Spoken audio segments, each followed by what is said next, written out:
अस्सलाम वालेकुम, my name is Ayesha Naseem और मैं यूनिटी ऑफ थॉट्स के प्लेटफॉर्म से I am gonna teach first chapter of the for O levels chemistry, that is state of matter. तो उसका हम पास्ट पेपर्स डिस्कस करेंगे for the preparation of exams. Okay, let's start. सबसे पहले हमारे पास ये कुछ पिक्चर्स दी गई हैं, ठीक है। ये हमारे पास सॉलिड है जिसमें मॉलिक्यूल्स बिल्कुल आपस में टाइटली हेल्ड हैं। फिर हमारे पास लिक्विड है जिसमें मॉलिक्यूल्स जो है वो थोड़े थोड़े स्पेस के साथ हैं, बीच में स्पेस हमें नज़र आ रही है।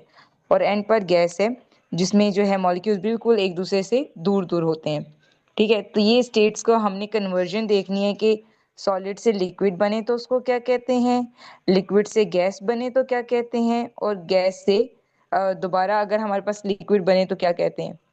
अच्छा, आई am gonna ask one by one, क्योंकि ये ऑलरेडी आपको पता है, ठीक है। तो इसको मैं स्पेस को इसको जरा कवर करती हूँ, तो आप लोग बताएं मुझे वन बाय वन। बल्कि इसको डार्क से कलर करते हैं, ठीक है। अच्छा जी, सबसे पहले मुझे ईमान बताएंगी। बेटा ईमान, जरा देखें जरा यहाँ पर जो ए वाला है, ए वाला हमें नजर आ रहा है कि वो Yes. देखें ए वाली कौन सी कन्वर्जन है, from So solid to it's liquid. melting. Solid to liquid क्या होगा? Melting. Very good. अच्छा, आगे मुझे आबरू बताएंगी। बी पॉइंट जो है, बी, बी में क्या हो रहा है, किससे कहाँ से कहाँ कन्वर्जन हो रही है? Solid to gas. तो सॉलिड टू गैस क्या होता है हमारे पास? सॉलिड जब direct Sublimation. Gas, very good, sublimation होती है। वेरी गुड, ठीक है। अच्छा, उसके बाद मन्हा आप मुझे बताएं, ये सी वाला जो है, सी में क्या हो रहा है? गैस से Condensation. लिक्विड है, Condensation. Condensation, very good. अच्छा, उसके बाद हम नेक्स्ट करेंगे। नेक्स्ट हमारे पास क्वेश्चन है, ईमान रीड करें क्या है।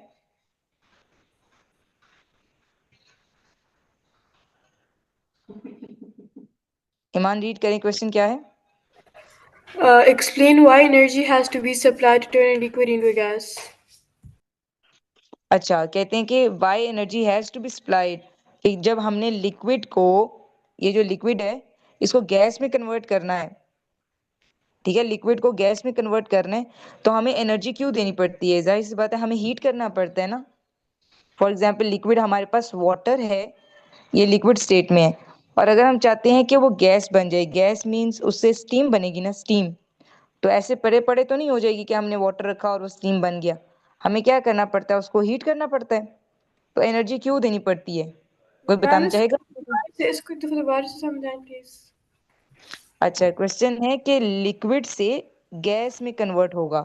ये लिक्विड है हमारे पास, फॉर एग्जांपल वाटर है, ठीक है, और उसने कन्वर्ट होना है गैस में। लिक्विड गैस में कैसे होगा? फॉर एग्जांपल स्टीम बन जाए, उससे Ma'am, बात बन जाए। I guess like overcome the force of attraction between the yes, particles.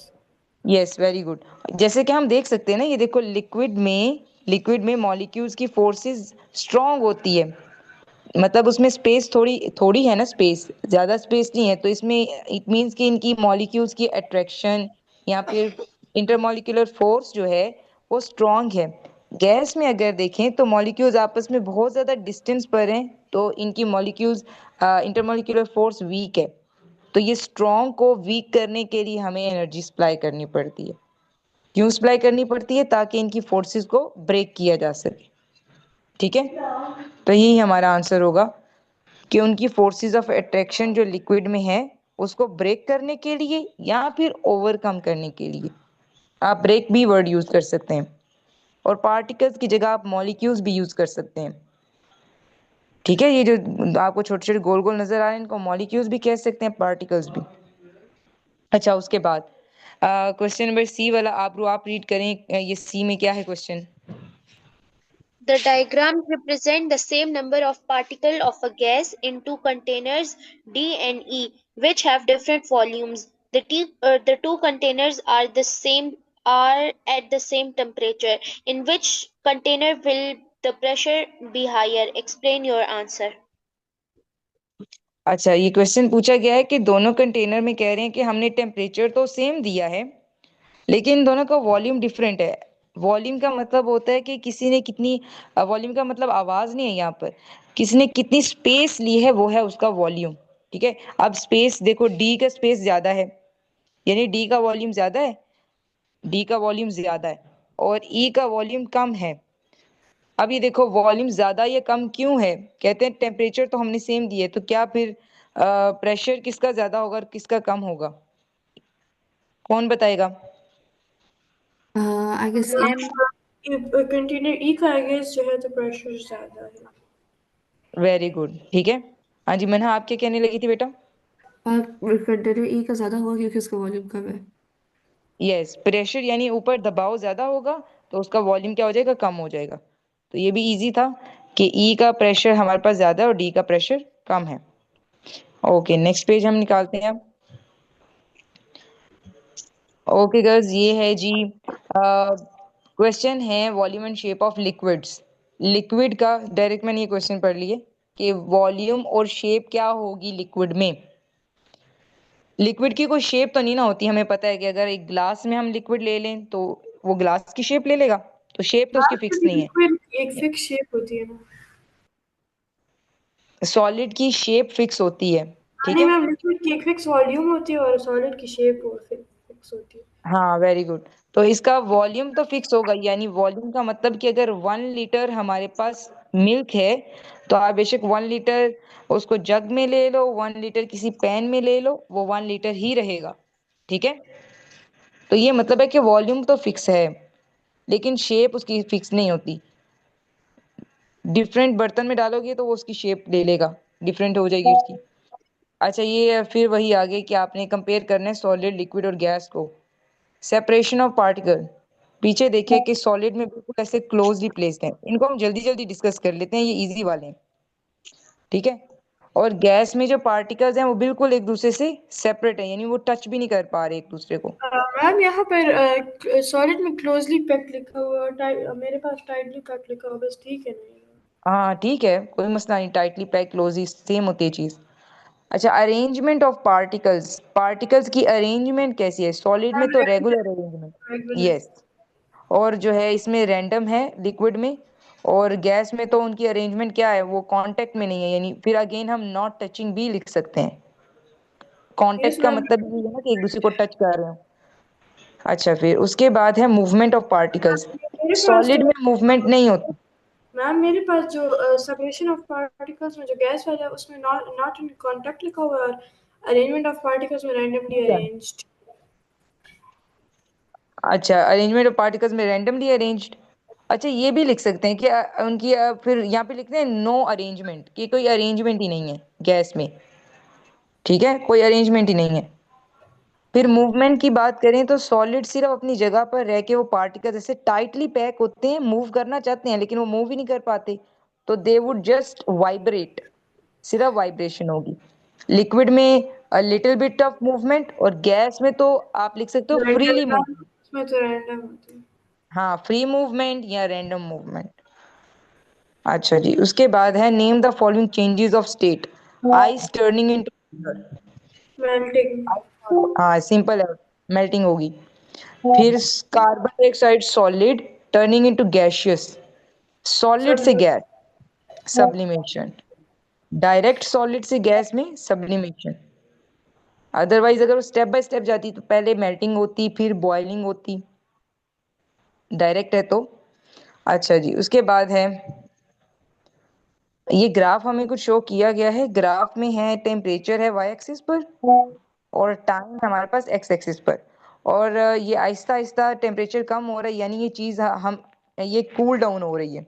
कोई भी जो सब्सटेंस है ना वो कूल डाउन हो रहा है, और ऊपर लिखा हुआ है कि substance changes at is cool over a period of 30 minutes के लिए उसको कूल डाउन किया गया है। वो सब्सटेंस शुरू में गैस था, अब आप बताएं कि गैस है उसको कूल किया तो आहिस्ता आहिस्ता वो क्या स्टेट बनती जाएगी? पहले वो लिक्विड और फिर वो सॉलिड बन जाएगा।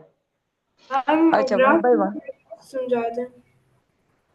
अच्छा, ग्राफ, ग्राफ ये देखो ना, ये सिंपली ये है कि वाई एक्सिस पर टेम्परेचर है, ठीक है, और टेम्परेचर आहिस्ता आहिस्ता ये देखो ना नीचे से राइज करता है, यहाँ पर वैल्यू सबसे कम है और ऊपर ऊपर जाएंगे ना तो वैल्यू ज्यादा होती जाती है। सबसे ऊपर 300 डिग्री सेल्सियस टेम्परेचर, ये देखो डिग्री सेल्सियस में उन्होंने डिग्री सी में दिया है। अब ऊपर जितना ज्यादा टेम्परेचर हो इसका मतलब है वो चीज उतनी हॉट होती है, ठीक है। 300 temperature, 300 degree Celsius temperature high होता है, अब यहाँ पर 150 देखो तो वो कम होगा, 50 डिग्री सेल्सियस देखो तो वो और कम होगा, यानी मैम ऊपर से नीचे। -5। क्या चीज? -2 ज्यादा होता है -5। हाँ, माइनस में जाएं तो जितनी वैल्यू बड़ी होती है ना, असल में वो उतनी छोटी होती है, यानी -2 डिग्री को देखो या -5 को देखो, ठीक है, तो -2 ज्यादा होता है और -2 -5 ज्यादा होता कम होता है। यस, -2 ज्यादा होता है। है जी। ठीक है, ऑपोजिट हो जाती है ना माइनस में चीज। अच्छा ये मैम देखो ये ऊपर मैं कहती थी मेरा 300। क्वेश्चन था आज पेपर में कि लाइक सबसे कोल्डेस्ट कौन सा है ना, ओस्लो या हेलसिंकी। तो मैम हेलसिंकी का था -5 और नहीं, हेलसिंकी का -2 था और ओस्लो का -5। तो मैम उसमें क्या लिखना था? अच्छा, जितना माइनस में -5 सबसे कोल्ड होगा ना, -2 और -5 में अगर आप कूल देखेंगे, कूल क्या होगा? -5 कूल होगा। तो मैम कम -2। टेम्परेचर कूल होता है। टेम्परेचर जितना कम होगा ना, इसका मतलब वो चीज इतनी कूल है। टेम्परेचर जितना ज्यादा होगा, इसका मतलब वो उतनी हॉट है। ज्यादा टेम्परेचर हाई मींस हॉट, और टेम्परेचर लो मींस, टेम्परेचर अगर लो होगा तो इसका मतलब है वो है कोल्ड। ये बात की है उन्होंने। अच्छा यही वो पूछ रहे हैं कि अच्छा ये देखें अब, one by one, particles in the substance have the most kinetic energy. अच्छा एक और चीज, काइनेटिक एनर्जी किसी भी सब्सटेंस की सबसे ज्यादा तब होती, काइनेटिक एनर्जी होती है मूवमेंट की वजह से। मूवमेंट, या आपने फिजिक्स में बल्कि काइनेटिक एनर्जी का कॉन्सेप्ट दिया होगा, वो एनर्जी जो मॉलिक्यूल्स की मूवमेंट की वजह से हो। और जाहिर सी बात है सबसे ज्यादा मूवमेंट कब होगी? जब टेम्परेचर सबसे हाई होगा। हॉट चीज ज्यादा मूव करती है कि कोल्ड चीज ज्यादा मूव करती है? हॉट। हॉट। ठीक है, तो यानी ज्यादा मूव करेगी तो काइनेटिक एनर्जी ज्यादा होगी या कम? हॉट चीज ज्यादा मूव करेगी तो। हाँ, तो सबसे ज्यादा काइनेटिक एनर्जी किसकी होगी? यहाँ पर देखो, S T V W Z तक। एस की। मैम एस की। S T, very good. ठीक है, क्योंकि एस जो है वो सबसे हाईएस्ट टेम्परेचर है ना, तो मूवमेंट भी ज्यादा तो काइनेटिक एनर्जी भी ज्यादा। The particles in this substance are farthest apart.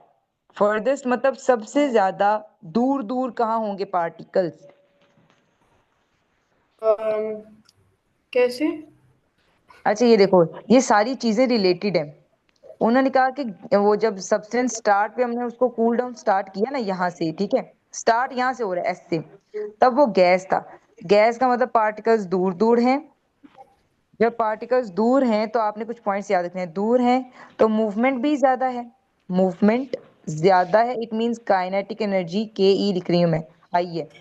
दूसरी बात, मूवमेंट ज्यादा है, और दूसरा ये डिस्टेंस भी सबसे ज्यादा है। फर्दर भी, फर्देस्ट अपार्ट हैं जब वो गैस स्टेट में थे। जब वो सबसे ज्यादा हाई टेम्परेचर पर थे ना, तो वो एक दूसरे से बहुत दूर दूर थे, फर्देस्ट अपार्ट। ठीक है, तो ये मतलब दोनों चीज। पार्टिकल सबसे दूर है तो मैम एस, एस तो सबसे दूर नहीं है मैम, वाई सबसे दूर है। अच्छा नहीं नहीं, इसका मतलब ये नहीं है कि आप ग्राफ से जितना दूर जाते जाओगे, आपने बस ये देखना है सबसे हाई टेम्परेचर कौन सा है, 300, जी। सबसे हाई टेम्परेचर। और वहां पर कौन सी स्टेट है, एस। यहाँ पर एस का मतलब सॉलिड नहीं है, ये वैसे ही बस उन्होंने पॉइंट एस बनाया हुआ है। सबसे ज्यादा टेम्परेचर है 300, वहां पर सबसे ज्यादा टेम्परेचर होगा तो वो गैस है। हाई टेम्परेचर पर मूवमेंट भी सबसे ज्यादा, हाई टेम्परेचर पर वो एक दूसरे से दूर भी सबसे ज्यादा दूर होंगे। जितना टेम्परेचर ज्यादा करते जाएंगे वो गैस उतनी ही फैलती जाएगी ना। जितना टेम्परेचर ज्यादा करेंगे वो गैस दूर दूर जाती जाएगी। जितना गर्म करेंगे वो मॉलिक्यूल्स उतना दूर दूर जाएंगे। तो फर्देस्ट अपार्ट आप वो वाला लेंगे, हाईएस्ट टेम्परेचर वाला, तो पॉइंट एस। कि एस वाला जो पॉइंट है, एस का मतलब सॉलिड नहीं है, ठीक है। अभी समझ आया ईमान? मैम मतलब जैसे आप सबसे जो मतलब हार्ट वाला है तो मैम वो फिर जो सबसे हार्ड वाला वो 300 है, तो जो फर्देस्ट अपार्ट है तो वो फिर 300 हुआ ना। हाँ ठीक है, सबसे हॉट पे सबसे दूर दूर होंगे वो। अच्छा जी। फिर the substance exist as both as a gas and as a liquid. कहते हैं इसमें देखें वो कौन सी स्टेट है जो गैस भी और लिक्विड भी है। अच्छा अगर आपको ग्राफ पढ़ना आता हो ना, तो ये जब ये स्टेट होती है ना ये वाली, इसका मतलब होता है चेंज इन स्टेट। इसमें चेंज हो रहा होता है। फॉर एग्जाम्पल अगर यहाँ पर वो गैस थी ना, ठीक है, तो एक दफा अगर ऐसे स्ट्रेट आ रहा है तो इसका मतलब इसके बाद वो लिक्विड बन गई है। ठीक है, इस स्ट्रेट लाइन से गुजरने के बाद वो लिक्विड बन चुकी है। फिर एक और स्ट्रेट लाइन ली, इस स्ट्रेट लाइन से गुजरने के बाद वो सॉलिड बन चुकी है। ठंडा कर रहे हैं ना उसको, कूल डाउन कर रहे हैं। तो गैस को ठंडा करने पर लिक्विड, लिक्विड को ठंडा करने पर सॉलिड। लेकिन ग्राफ से आपने याद रखना, जब स्ट्रेट लाइन आती है इसका मतलब है गैस है तो वो लिक्विड बन जाएगी, और लिक्विड के बाद अगर स्ट्रेट लाइन आ रही है ठंडा करने पर वो सॉलिड बन जाएगी। तो ये सीधी लाइन शो करती है चेंज ऑफ स्टेट। कहते हैं कौन सी स्टेट है जहां पर गैस भी होगा और लिक्विड भी होगा। ये जो मिडल में होती है ना, उसमें ये देखो इस साइड पर गैस है, इस साइड पर लिक्विड है, तो इसमें मिडल में क्या होगा, गैस और लिक्विड दोनों। वी। ठीक है, और जी। अगर मैं सवाल पूछूं कौन सी स्टेट है जहां पर लिक्विड और सॉलिड होंगे। Ma'am why. Why, very good. ठीक है, बिफोर वाई हम बोलेंगे, वाई से थोड़ी देर पहले यहाँ पर। उस पॉइंट का उन्होंने नाम नहीं दिया वैसे, ठीक है। ओके, और फिर मैं बोलूं कि which state, eight which state वो सॉलिड ही हो जाएगा। यहाँ से एट गुजरने के बाद जेड। वाई पर भी और जी पर भी ये सॉलिड हो चुके हैं। जी। ओके, अच्छा जी, इसके बाद है use the graph to estimate the freezing point of substance, कि वो फ्रीज कब हो रहा है। देखो वही बात आ गई ना कि फ्रीज, फ्रीज का मतलब है कि उसने उसके बाद क्या होना है, यहाँ पर, यहाँ पर फ्रीज होना स्टार्ट हुआ था ना सॉलिड। ये देखो ये थी गैस। हमने यहाँ पर लिखा हुआ जो आंसर है 130 माइनस 145 है ना। तो अच्छा ये देखो ना जरा, हम इसको देख लेते हैं एक दफा।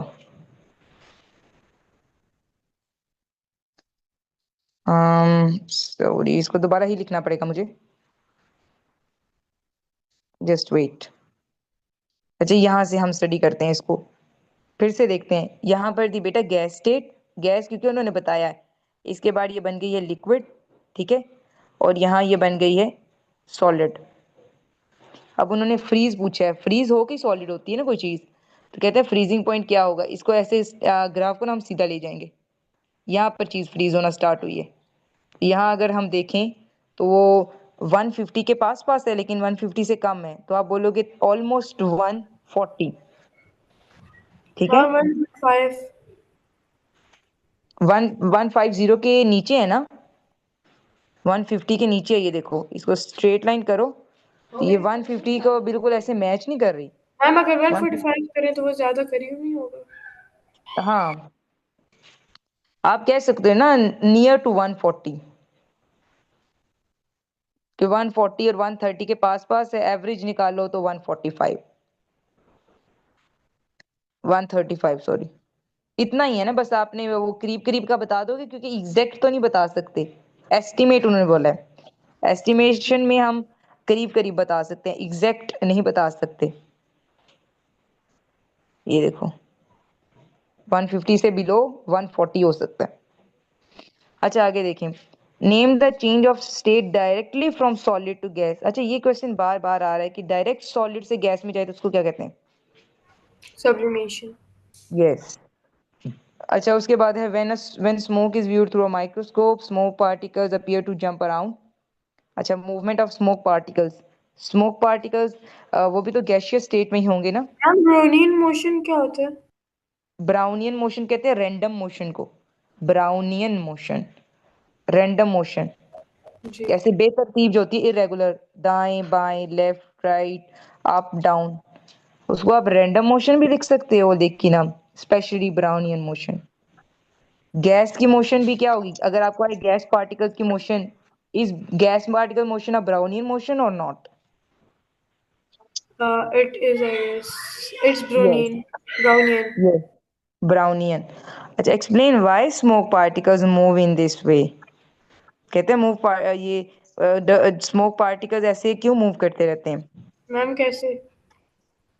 मतलब ऐसे ब्राउनियन रैंडम मूवमेंट इनकी क्यों मैम होती है? क्योंकि वो उनकी कोई लाइक रेगुलर शेप नहीं होती है, yes। हाँ, रेगुलर अरेंजमेंट नहीं होती, and they are not closely packed, वो एक दूसरे से। नाइट्रोजन, ऑक्सीजन, कार्बन डाइऑक्साइड और air molecules had bombard the smoke particles. Ma'am ये मैंने आपके साथ किया था, I guess। अच्छा, आप सिंपली इसको ये कर सकते हो ना कि स्मोक पार्टिकल्स जो हैं, smoke particles they are not closely joint, वो दूर दूर होते हैं और एयर उनको पुश करती रहती है। एयर में वही होता है ना जो मैंने आपको लिखवा दिया था कि ऑक्सीजन कार्बन डाइऑक्साइड गैसेस उनको पुश करती हैं। ठीक है। अच्छा, मैम नेक्स्ट ये है। दोबारा से बताएं जरा। लिखा नहीं है आपने? मैम लिखा नहीं है मेरे पास जगह नहीं है कि मैं नीचे लिख देती हूँ, चलें। अच्छा अच्छा। मैम एक सेकेंड। बिकॉज अच्छा, यहाँ पर वैसे लिखे जो आप वही लिख लो वैसे, they are being pushed by other air particles. They are being pushed by other particles. Yes, other air particles. ठीक है। Okay. Yes. अच्छा, नेक्स्ट देखते हैं अभी हम। Dust particles in the air move around in a random वे। वही आगे dust particles हो या वो जो भी हो, दोनों की ब्राउनियन मोशन है। डस्ट पार्टिकल हो, स्मोक पार्टिकल्स हो, मूवमेंट क्या होगी उनकी? रैंडम ही Brown. होगी ना। ठीक है। Okay. Identify the particles in air they cause random movement of the dust particles. सबसे ज्यादा कौन सी दो गैसेस हैं एयर में? सबसे ज्यादा 78% होती है नाइट्रोजन। यस, 78% नाइट्रोजन, ये नाइट्रोजन सबसे ज्यादा होती है, और 21% ऑक्सीजन। यहाँ पर मैंने वो लिखा हुआ है मॉलिक्यूल्स। अच्छा, टीचर ने चेक किया तो ये होगा। चेंज कर लो। आगे explain why the dust particles move in this way. Again उसका वही ये आंसर होगा जो पीछे था ना, स्मोक पार्टिकल्स का और डस्ट पार्टिकल्स का, दोनों का सेम आंसर है। अच्छा गर्ल्स, आगे देखें। एक क्लोरीन गैस है, एक ब्रोमीन गैस है। एक जार में हमने ले लिया क्लोरीन गैस को, ठीक है, और एक ही जार है, हमने एक साइड से क्लोरीन गैस डाली, एक साइड से ब्रोमीन गैस डाली। पहले तो जो है वो अपनी अपनी साइड पर थे, ठीक है। मतलब क्लोरीन का इतना कोई खास कलर नहीं ना होता। क्लोरीन होती है वाइट कलर ही होता है, ब्रोमीन जो होती है ना उसका ब्राउन कलर होता है। ठीक है। पहले तो यहाँ से ब्राउन ब्राउन हमें नजर आ रहा हो, यहाँ से वाइट। लेकिन बाद में जब हमने कोई 10-15 मिनट बाद देखा, तो देखा कि इनका जो जिस जार में हमने डाला था, अब वो बिल्कुल मिक्स हो चुकी हैं, और वो ब्राउन, हल्का ब्राउन कलर हर एक मतलब ऐसे डिफ्यूज कर चुका है। तो कहते हैं ये दोनों गैसेस एक दूसरे में स्प्रेड आउट हो गई हैं, इसको हम क्या बोलेंगे, क्या टर्म इसके लिए यूज करेंगे? तो ये हम कहते हैं ना कि ये डिफ्यूज हो चुकी हैं, तो उसको बोल देंगे diffusion. Ma'am, can you give me just 1 second? I'm coming. अच्छा अच्छा, मैंने, हाँ आप बताएं डिफ्यूजन क्या होती है बेटा? डिफ्यूजन जो पार्टिकल्स हमारे वो होते हैं। Very good. वो मूव करते हैं ना, गैस के मॉलिक्यूल्स मूव करते हैं, या लिक्विड के भी। ठीक है, जैसे हम वाटर में, लिक्विड I'm की back. एग्जांपल ले, वाटर में इंक डाल दें। अच्छा जी, डिफ्यूजन क्या होता है? चीजों का आपस में मिक्स होना। मिक्स क्यों होते हैं? क्योंकि मॉलिक्यूल्स मूव करते रहते हैं, तो ये डिफ्यूज हो चुके थे। अच्छा, उसके बाद यूज डेटा फ्रॉम मैम ये एक्चुअली पीरियोडिक। स्टार्ट में हमारे पास लाइक अंदर मतलब कोई वो नहीं था ना, सिर्फ थोड़ा सा वाटर था, उसमें हमने कुछ मिला दिया। गैस थी हमारे पास ना, तो उसके अंदर हम्म, हमने क्या किया है? ये देखो, ये सिंपल सी बात है। अगर आप वाटर की एग्जांपल दे रही हो, देखो वाटर हो और आपने उसके अंदर एक ड्रॉप इंक डाला हो, एक एक दो ड्रॉप इंक डाला, पहले वो ऐसे ऐसे था, यहाँ पर था, यहाँ पर फैला, आहिस्ता आहिस्ता 5 मिनट बाद देखा तो वो सारा मिक्स हो चुका था। यानी सारा वो ब्लू कलर की इंक जो है ना पूरे पानी में फैल गई थी, स्प्रेड हो गई थी। तो उस प्रोसेस को भी कहते हैं डिफ्यूजन। तो कहते हैं सिर्फ लिक्विड आपस में मिक्स नहीं हो सकती, गैस भी मिक्स अच्छा हो मैम, सकती है। मतलब गैस के अंदर भी कुछ मिक्स हो गया तो बस वो डिफ्यूजन, जिसके अंदर जो चीजें हाँ, मिक्स हो गई वो मिक्स। डिफ्यूजन। हाँ, डिफ्यूजन का मतलब ये होता है मिक्स मिक्स होना। फिर जी कहते ठीक है। हैं एक साइड पर क्लोरीन गैस दी थी और एक साइड पर ब्रोमीन। जो व्हाइट कलर की गैस थी ना वो जल्दी जल्दी डिफ्यूज कर रही थी, जल्दी जल्दी आगे जा रही थी। जो ब्राउन कलर की गैस थी वो आहिस्ता आहिस्ता आ रही थी इस तरफ ना।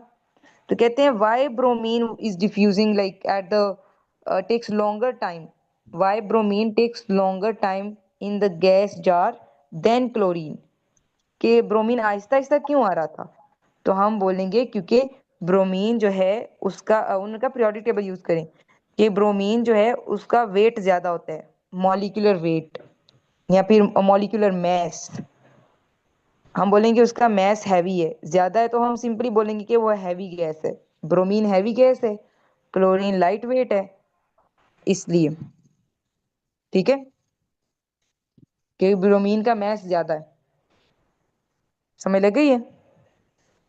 जो चीज हैवी होती है ना वो आहिस्ता आहिस्ता मूव करती है, बेशक वो गैस हो या लिक्विड हो। अच्छा जी, थर्ड देखें, explain why increasing temperature increase rate at which gas particle spread. कहते हैं ऐसा क्यों है कि हम जैसे ही टेम्परेचर इंक्रीज करते हैं, मतलब ऐसे किसी चीज को हीट करना स्टार्ट किया, तो उसकी डिफ्यूजन भी ज्यादा हो जाएगी, डिफ्यूजन भी ज्यादा हो जाएगी। यानी अगर एक ठंडी दोनों गैसेस अगर, क्वेश्चन की किस वाले क्वेश्चन की? ये क्वेश्चन 3 की, explain why increasing the temperature increases the rate at which the gas particles spread out. ये कह रहे हैं कि लाइक एक्सप्लेन क्यों वो टेम्परेचर इंक्रीज होता है। टेम्परेचर इंक्रीज करने पर गैसेस जल्दी जल्दी स्प्रेड होती हैं। ठीक है, यानी एक गर्म रूम में आप इस एक्सपेरिमेंट करो तो जल्दी जल्दी होगा, एक कोल्ड रूम में आप ये एक्सपेरिमेंट करो गैसेस को मिक्स करने वाला, तो वो स्लो होगा। ठीक है, कोल्ड में स्लो होगा, और जो हॉट यानी टेम्परेचर जिसका ज्यादा है उसमें ये स्पीड हाई हो जाएगी, फास्ट होगा ये रिएक्शन। तो मैम हम मैम बोलेंगे कि समझ आ रही, क्वेश्चन की नहीं समझ आ रही। ये देखो ना, रेट का मतलब, आपको रेट का मतलब नहीं ना पता। रेट का मतलब होता है स्पीड। रेट का मतलब क्या होता है? स्पीड। स्पीड। तो कहते हैं टेम्परेचर इंक्रीज करने से स्पीड क्यों इंक्रीज हो रही है। अब समझ आइए, मैम टेम्परेचर ज्यादा टेम्परेचर करोगे। इंक्रीज करने से स्पीड क्यों इंक्रीज हो रही है। हाँ, स्पीड किसकी भला? गैस पार्टिकल्स की। गैस गैस पार्टिकल्स मूव कर रहे थे ना, ऐसे लेफ्ट राइट अप डाउन, तो कह रहे हैं उनके मूव करने की स्पीड, रेट मतलब मूव करने का जो उनका रेट है या स्पीड है वो क्यों इंक्रीज हो जाती है जी। टेम्परेचर ज्यादा करने पर। क्योंकि हाई टेम्परेचर पर काइनेटिक एनर्जी ज्यादा होती है, एनर्जी जी। ज्यादा होगी तो वो जल्दी जल्दी मूव करेंगे, स्पीड भी ज्यादा हो जाएगी। समझ आई क्या? यस। तो टेम्परेचर ज्यादा होने पर आप स्पीड। सिंपली लिख लो कि एनर्जी ज्यादा है या फिर काइनेटिक एनर्जी ज्यादा हो जाती है। काइनेटिक एनर्जी ज्यादा होगी तो वो रैपिडली मूव करेंगे, फास्टली मूव करेंगे। ओके, क्लियर है? अच्छा जी, नेक्स्ट पेज। अब हमारे element x can undergo the following physical changes, और आप उसमें कुछ क्वेश्चंस बताएं। Give the scientific name for each of the numbered physical changes. Ma'am ये बस ये नंबर्स तो कुछ हैं? याद कर लेंगे मैम, बस ये ऐसे ही याद है, मेल्टिंग कंडेंसिंग फ्रीजिंग सब्लिमेशन याद कर हाँ, लेंगे। ये फर्स्ट पेज जैसा भी है ना। जी, और मैम बस ये याद भी है, मुझे याद है। ठीक है, अच्छा जी, हाँ, एक्सप्लेन ये व्हाई चेंजेस। आज मल्टी टेस्ट में भी आया था, तो बस मैंने लिख लिया था, फिर वो ठीक ही था। ठीक। अच्छा, एक्सप्लेन व्हाई, क्वेश्चन नंबर 2 देखें। Explain why changes shown are physical changes. ये जो चेंजेस दिखा रहे हैं फिजिकल है। अच्छा, गैस से लिक्विड बने, लिक्विड से सॉलिड बने, ये सारी फिजिकल चेंजेस होती हैं। फिजिकल का मतलब ये कि उस चीज का फॉर्मूला तो चेंज नहीं ना होगा। फॉर एग्जांपल, वाटर आप लिक्विड में ले लो, वाटर आप आइस में ले लो, वाटर आप स्टीम में ले लो, उसका केमिकली वो H2O ही रहता है। ठीक है, नो वो सब्सटेंस। H2O ही रहता है। तो इसका मतलब है कि फिजिकल चेंज है उसमें। कोई एक, तो आप आंसर इस तरह भी लिख सकते हो कि उनका केमिकल फॉर्मूला सेम रहता है चीजों का, कोई केमिकल चेंज नहीं है। अच्छा, यहाँ उन्होंने ये लिखा है कि कोई नई चीज नहीं ना बन रही, वही चीज बन रही है। वाटर था तो वाटर ही है, H2O ही रहा है, कुछ न्यू सब्सटेंस नहीं बना। समझ लगी है? Because no new substance are made and properties are also same. Explain why the changes shown are physical changes, मतलब जो चेंजेस शो हुई हैं वो फिजिकल चेंजेस है, तो मैम तो इसमें तो कोई न्यू सब्सटेंस नहीं बनाना। हाँ हाँ, इसका यही मतलब है। फिजिकल चेंजेस का मतलब होता है ऊपर ऊपर से चेंज होना। केमिकल चेंज का मतलब होता है कि वो चीज अंदर से ही उसकी केमिस्ट्री ही चेंज हो गई है। जी फिजिकल चेंज मतलब वो सेम ही रहेगा, H2 है वो H2 ही रहेगा। ठीक है। जी। जैसे क्लोरीन और ब्रोमीन मिक्स हुए थे ना, तो वो लेकिन Cl2Br2 ही रहेंगे, कुछ और थोड़ी बनेंगे। अच्छा, उसके बाद one difference between boiling and evaporation is the rate at which processes occur. State one other difference between boiling and evaporation. कहते हैं बॉइलिंग और इवेपोरेशन वैसे काफी सिमिलर चीज है, लेकिन इनमें एक डिफरेंस भी है। वो आप बताएं क्या है। बॉइलिंग मतलब एक स्पेसिफिक टेम्परेचर पे होती है ना। हाँ, इसका हैपन। मतलब पता है क्या है। किसी भी चीज का बॉइलिंग पॉइंट बोलते हैं ना, तो वो फिक्स होता है। जैसे वाटर का बॉइलिंग पॉइंट फिक्स क्या है। अच्छा मैम, मैंने सिर्फ ना यहाँ पे लिखा है कि boiling boiling happens at specific temperature, लेकिन इसके साथ ऑपरेशन कब लिखना है? हाँ, वही तो पूछा है उन्होंने। उन्होंने बॉइलिंग और इवेपोरेशन का डिफरेंस ही तो पूछा हुआ है कि इन दोनों में क्या डिफरेंस है। तो बॉइलिंग हमेशा फिक्स होता है, इवेपोरेशन फिक्स नहीं होता, वो किसी भी टेम्परेचर पर हो सकता है, नॉट अ स्पेसिफिक। ठीक है। At any temperature. मैम एक सेकेंड। बाकी मिनहा और आबरू आपको समझ आ रही है। Yes ma'am. ठीक है। मंडे को पेपर है ना आपका, केमिस्ट्री का। यस। Yes ma'am. ओके। ये क्लास कितने उसकी है, टाइम की है? क्लास तो हमारी चलेगी अभी 1 और घंटा। ओके, ठीक है। जब आपने लीव करनी होगी तो जस्ट लेट मी नो, ठीक है। Okay ma'am. अच्छा जी, ये देखें जरा, ये समझ आ गई ईमान। Yes ma'am. ठीक है। अच्छा, नेक्स्ट बी वाला question, describe the separation, arrangement and motion of particle of the element x in solid state. Solid state में वही बता रहे हैं कि सॉलिड स्टेट अगर एक्स जब सॉलिड बन जाएगा तो क्या क्या उसकी होगी, सेपरेशन उसकी क्या होगी। टचिंग। आप क्लोजली स्पेस, टचिंग की बजाय आप क्लोजली स्पेस भी तो लिख सकते हो कि सॉलिड में वो क्लोजली प्लेस्ड है। अरेंजमेंट भी सॉलिड में क्या होती है, रेगुलर। मोशन क्या ज्यादा होती है या कम होती है सॉलिड में। वाइब्रेशन होती है बस। हाँ, मोशन नहीं होगी, सिर्फ वाइब्रेट करेंगे वो थोड़ा सा। क्लोजली प्लेस्ड लिखना है। हाँ, सेपरेशन की जगह क्लोजली प्लेस लिख दो। जी। ठीक है। ओके, नेक्स्ट पेज है। मैम अच्छा ये describe separation and motion of the particle of element x in the solid state. Ma'am ये जो ऊपर गिवन है एलिमेंट एक्स। कौन सा क्वेश्चन, हाँ ये ऊपर वाला, ये वाला पिछले वाला पूछ रही हो। जी जी। हाँ, ये इसकी बात हो रही है ना, पूरा पेज इसी का था। जी। एक्स सब सॉलिड हो, जब लिक्विड हो या गैस हो, ठीक वो रहता एक्स ही है। नेक्स्ट देखें। है। यस। अच्छा, ये टेबल अगेन है, इसको करने की जरूरत है क्या। मैम कर लेते हैं। आप नहीं बोलते जाओ ना इसको। करते मैम, इजी है। हाँ, ये पीछे रिपीट हुआ है ना वैसे भी। अच्छा, ये देखो, फिर से ग्राफ आया। Graph shows the changes in temperature as a sample of gas is cooled. अच्छा, ये वही चीज है कि कहते हैं हमारे पास गैस थी और उसको हमने कूल डाउन किया है। बताएं जरा, गैस को जब कूल डाउन करते हैं ईमान, तो क्या होता है जब गैस को कूल किया जाता है। कंडेंसेशन। गैस को जब कूल किया जाएगा तो पहले वो ठंडी होके क्या बनाएगी। ठंडी होकर लिक्विड बनेगा। और लिक्विड को मजीद ऐसे कूल डाउन किया जाए तो। सॉलिड आइस बन जाएगी। यस।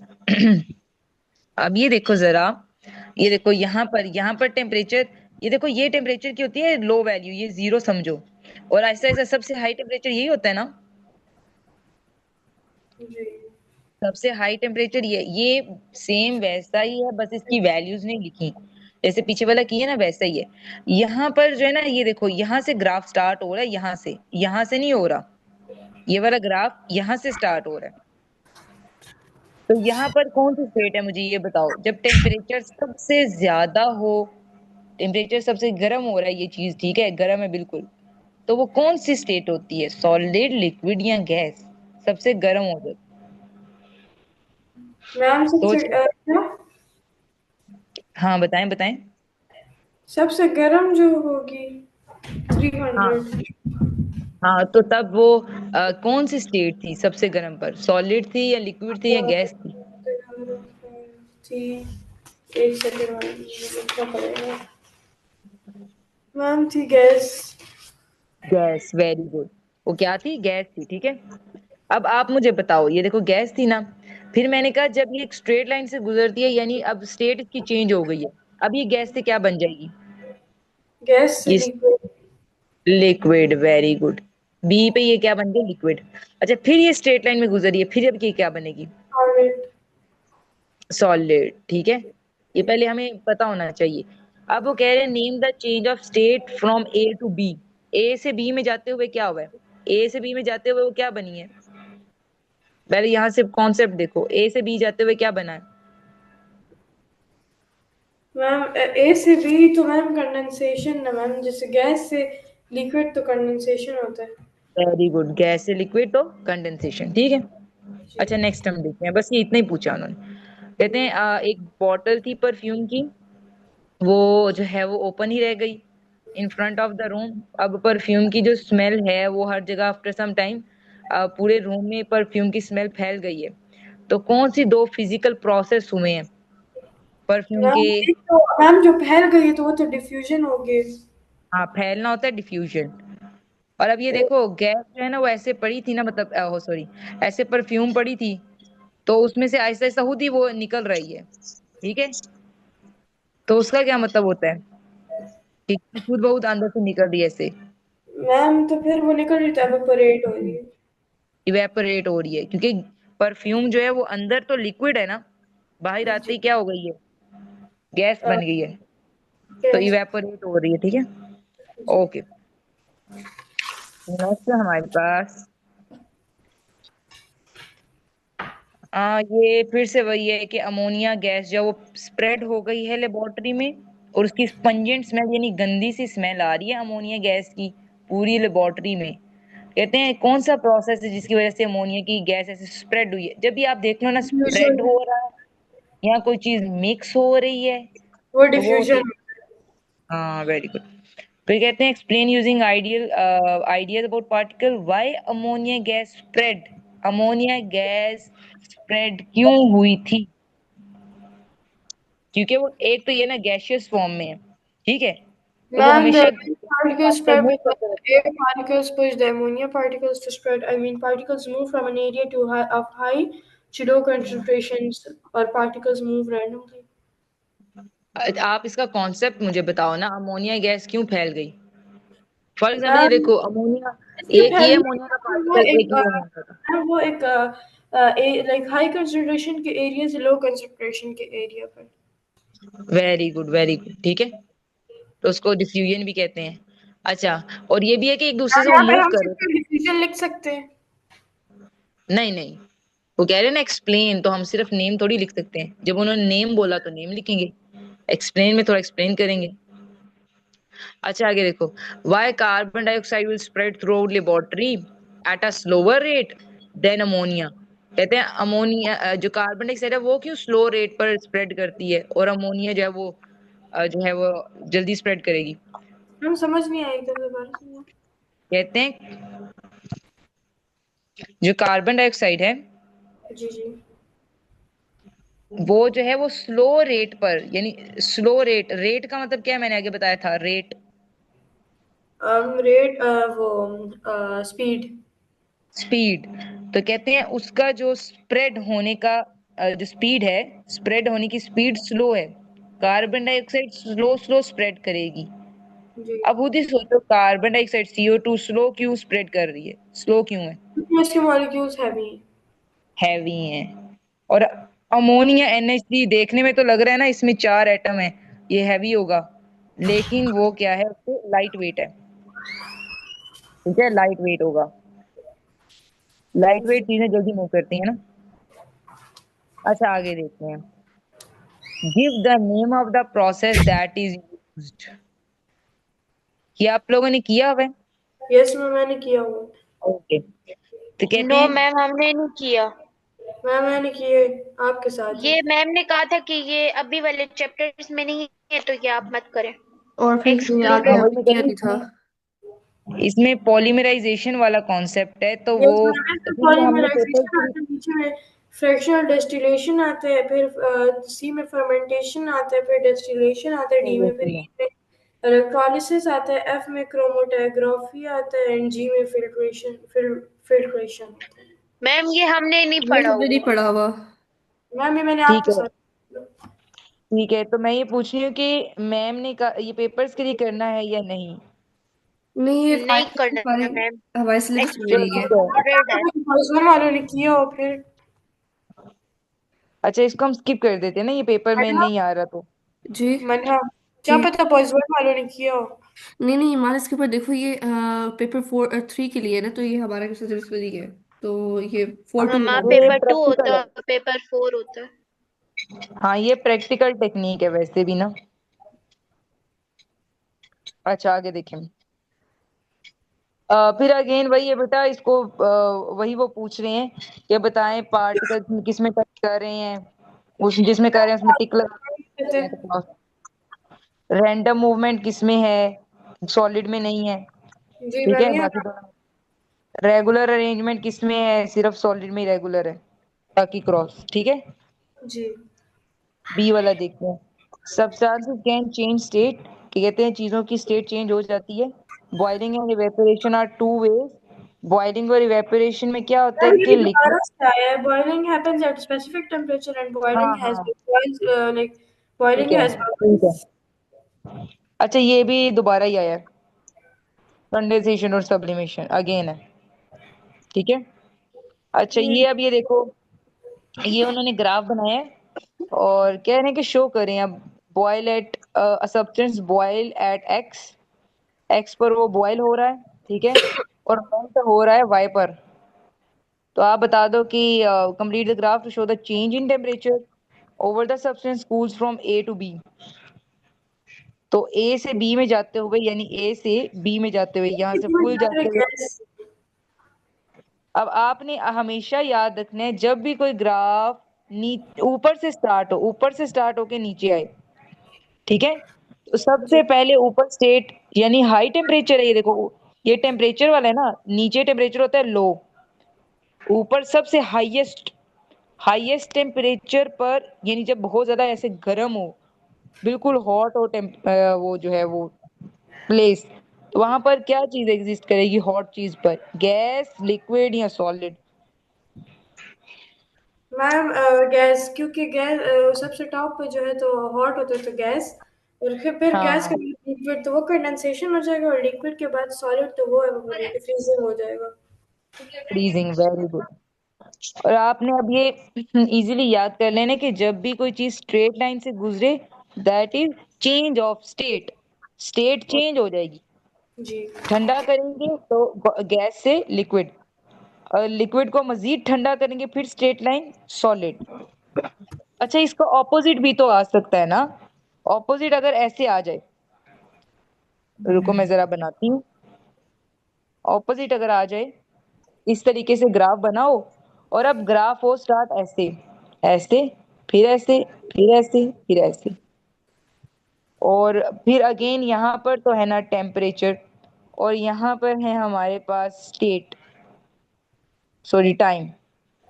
तो तब आप याद रखना हाँ थोड़ा क्या ऊपर, होता है। थोड़ा नीचे कर ये दे देखो, प्लीज। ये नीचे इसको मैं कैसे करूँ, ये ऊपर ही होगा, नजर नहीं आ रहा आपको? Ma'am no. रुको, मुझे फिर से बनाना पड़ेगा तो। अच्छा, ये इस तरह नजर आएगा। यस ये देखो ऐसे है, यहाँ पर टेम्परेचर है टी, टीएमपी टेम्परेचर, और यहाँ पर सिर्फ टी टाइम। और अब ये बन रहा है इस तरीके से ऐसे, फिर स्ट्रेट लाइन, फिर ऊपर, फिर स्ट्रेट लाइन, फिर ऊपर। तो तब आपने कैसे पता स्टडी करना है इसको?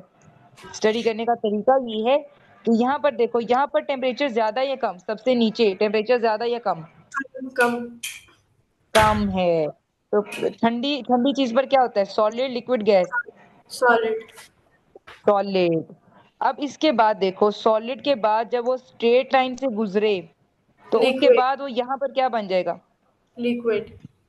ठीक है, वो बन जाएगा लिक्विड। और अब ये यहाँ पर भी ये लिक्विड ही है।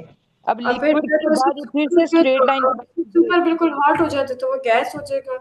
तो फिर गैस और लिक्विड और गैस हो यहाँ जाएगा पर तो बन- कंडेंसेशन। ठीक है, जी। ये बस एक्सक्यूज मी, सेम एक्सक्यूज ही मी। है, बस थोड़ा सा चेंज है। यस। मैं फिर क्लास लीव करी और रिकॉर्डिंग फिर बंद करी मैं भी। ओके, और ये रिकॉर्डिंग बेटा आप मैम ही ने कोई शेयर कर देना, ठीक है? ओके, सही है। ओके। ओके, अल्लाह हाफिज।